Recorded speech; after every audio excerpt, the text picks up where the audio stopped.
হঠাৎ যদি আজরাইল হাজির হইয়া যায়,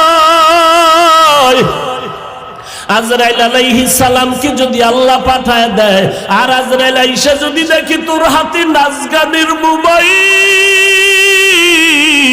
তুই বসে বসে নাচ দেখতেছো, গান শুনতেছো, আজান হইতেছে, তোর গানের আওয়াজ বন্ধ হয় না, তোর নাটক বন্ধ হয় না, কত মেয়ের চরিত্রের উপরে আঘাত করতেছো, কত মানুষের জীবনটাকে দুনিয়ার থেকে বরবাদ করে দিয়েছো।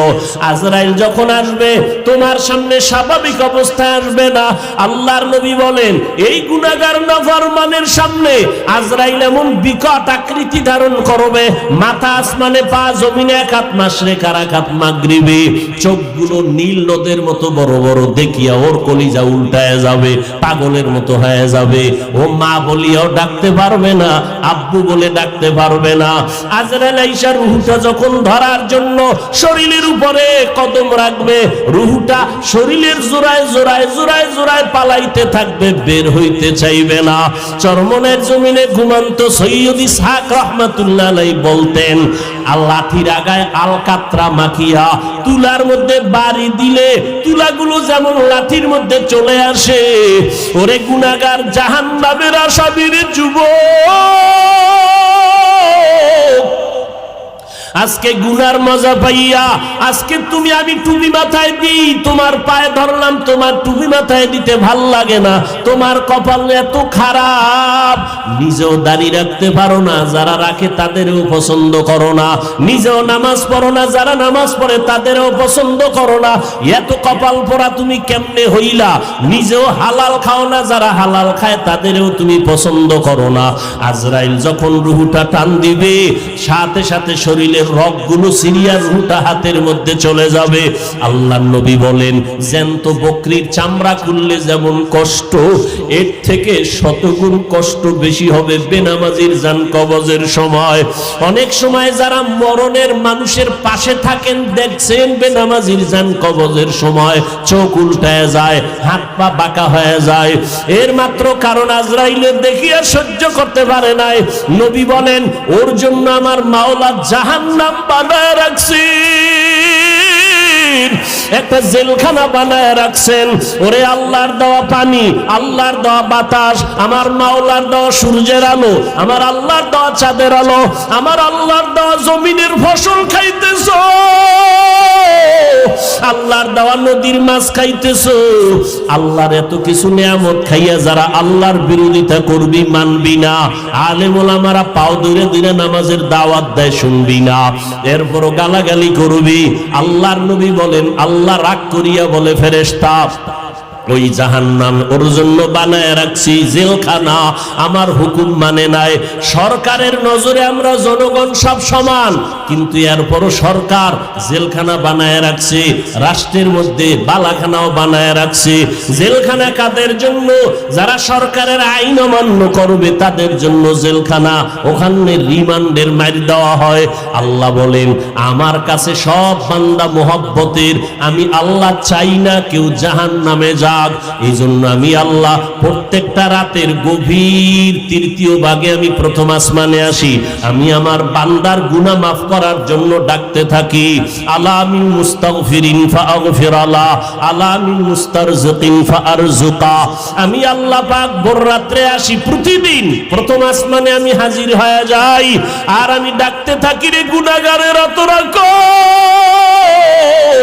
ওরে শয়তানের ধোকায় পড়িয়া যারা গুনাহ করেছো, ওরে তোর 30, 40, 50, 70 বছর হায়াতটারে গুনাহে যারা কাটাইছো, শয়তানের ধোকায় নামাজ পড়তে পারো নাই, শয়তানের ওয়াসওয়াসায় গুনাহ করেছো, আমি আল্লাহ হাজির, আমার কাছে উঠি একবার আল্লাহ বলিয়া ডাক দাও।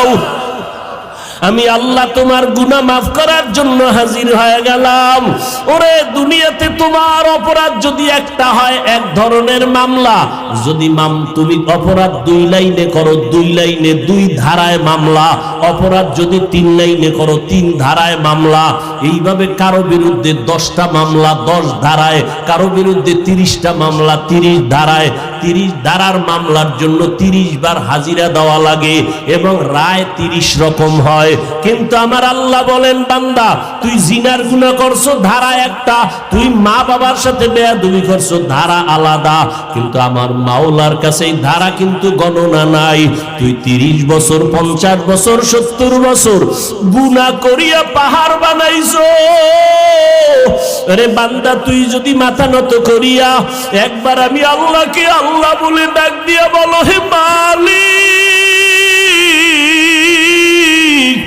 আমার আমল নামায় গুনার গুনাহ, আমার গুনার কারণে হাত না পাক, আমার চোখ না পাক, আমার জিহ্বা না পাক, আমার অন্তর না পাক, আমার গুনার খবর আমার মা জানে না, আমার ভাই জানে না, আমার অপরাধের খবর আমার ঘরের কেউ জানে না।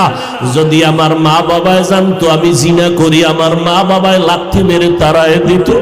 মা বাবা ভাই বোনেরা যদি জানতো আমি চুরি করি, আমার কেউ ভালো জানতো না।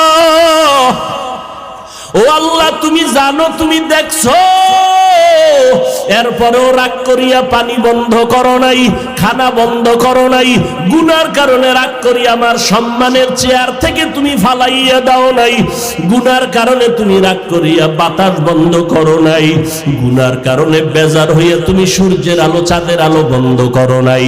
ও আল্লাহ আজকে আমি তোমার কাছে আসছি ক্ষমার জন্য। আল্লাহ বলেন, বান্দা তুই একদিন আর 2 দিন না, বছর বছর 70-80 বছর গুনাহ করিয়া বিশাল বড় পাহাড় নিয়ে যদি আমি মাওলার কাছে মাথা নত করিয়া মাসির মাথা বরাবর 1 ফোঁটা চোখের পানি ছেড়ে দিতে পারো, আমি আল্লাহর কাছে যদি দিলটা নরম করে মাওলারে ডাক দিয়ে বলো, আল্লাহ আর গুনাহ করব না, ওই জাহান্নামের আগুন সইতে পারবো না রে মালিক। ওরে ঘরের মধ্যে ঘুমাইতে গেলে মশারি টানায় ঘুমাই, মশার কামড়ে ঘুমানো যায় না।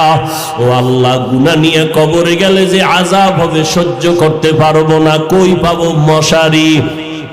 দুনিয়াতে সূর্যের গরম সইতে পারি না, রাতের বেলা সূর্য নাই তারপরও ঘাম আর গরম, ফ্যানের বাতাস দিয়াও আমার ঘাম কমে না, গরম কমে না। আর গুনাহগার হইয়া কবরে গেলে জাহান্নামের আগুন, ওই জাহান্নামের আগুনের গরম কেমনে সহ্য করব আল্লাহ? আমি সইতে পারবো না। ও আল্লাহ জাহান্নামের আযাব সহ্য করতে পারবো না। একটা বেতের বাড়ি কেউ দিলে আমি বরদাস্ত করতে পারি না। আল্লাহর নবী বলেন, গুনাহ নিয়ে যারা কবরে যাবা ওই 2 পার্শ্বের মাটিকে আমার আল্লাহ ডাক দিয়ে বলবে, রে কবরের মাটি ওই নাফরমান বেনামাজির 2 পার্শ্ব থেকে জোরে জোরে চাপ দাও। এত জোরে 2 পার্শ্বের মাটি চাপ দিবে পাজরের হাড়গুলো চুরমার হয়ে যাবে। একটা না 2টা না 70 থেকে 99টা সাপের কামড়। ও যুবকেরা, ও বৃদ্ধ বাবাজিরা, ও পর্দার আড়ালের মারা, ও বোনেরা, ভালো করিয়া বুঝো, 15,500 বছর হয়ে গেল আমার আল্লাহর কোরআনের ভুল কেউ প্রমাণ করতে পারে না।